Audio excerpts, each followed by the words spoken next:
देश की राजनीति से बड़ी खबर सामने आई। अरविंद केजरीवाल ने एलपीजी गैस संकट को लेकर पीएम मोदी पर तीखा हमला बोला। प्रेस कॉन्फ्रेंस के दौरान केजरीवाल ने कहा कि देश में गैस की भारी किल्लत है और इसकी वजह सरकार की विदेश नीति। उन्होंने दावा किया कि भारत में आने वाली गैस का बड़ा हिस्सा स्ट्रेट ऑफ हॉर्मुज से आता था, जो युद्ध के कारण प्रभावित हुआ। केजरीवाल ने आरोप लगाया कि पीएम मोदी ने अंतर्राष्ट्रीय मुद्दों पर अमेरिका और इजरायल का पक्ष लिया, जिससे ईरान के साथ रिश्ते बिगड़े।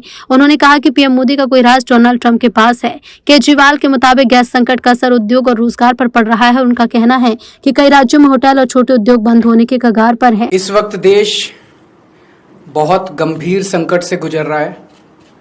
पूरे देश में एलपीजी गैस जिसे हम बोलते हैं, जो घरों में खाना बनाने के भी काम आती है, रेस्टोरेंट में, इंडस्ट्री में, तरह तरह से लोग इसका इस्तेमाल करते हैं। एलपीजी सिलेंडर का, गैस का, इसकी देश में भारी किल्लत हो गई है। और उसका कारण है कि पूरे देश में जितनी डेली प्रोडक्शन होती है उसकी 50% प्रोडक्शन कम हो रही है, 50% प्रोडक्शन कम हो रही है। ये कैसे, मैं आपको थोड़ा समझाता हूँ। हमारे देश में जितनी एलपीजी की खपत है उसका 60% इंपोर्ट होता है और उस 60% इंपोर्ट का 90% स्ट्रेट ऑफ हॉर्मुज से आता है।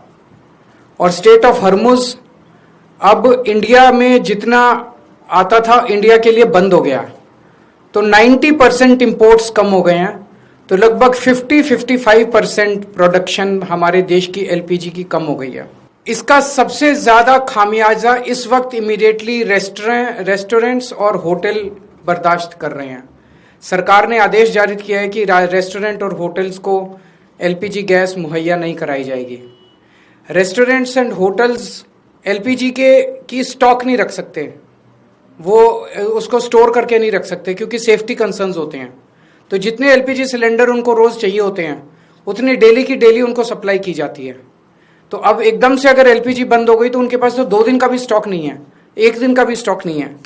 इसकी वजह से अब मुंबई में 20% होटल और रेस्टोरेंट बंद हो चुके हैं और लगभग अगले 2 दिन के अंदर 50% रेस्टोरेंट और होटल बंद होने जा रहे हैं। तमिलनाडु में लगभग 10,000 होटल और रेस्टोरेंट्स बंद होने की कगार पे हैं।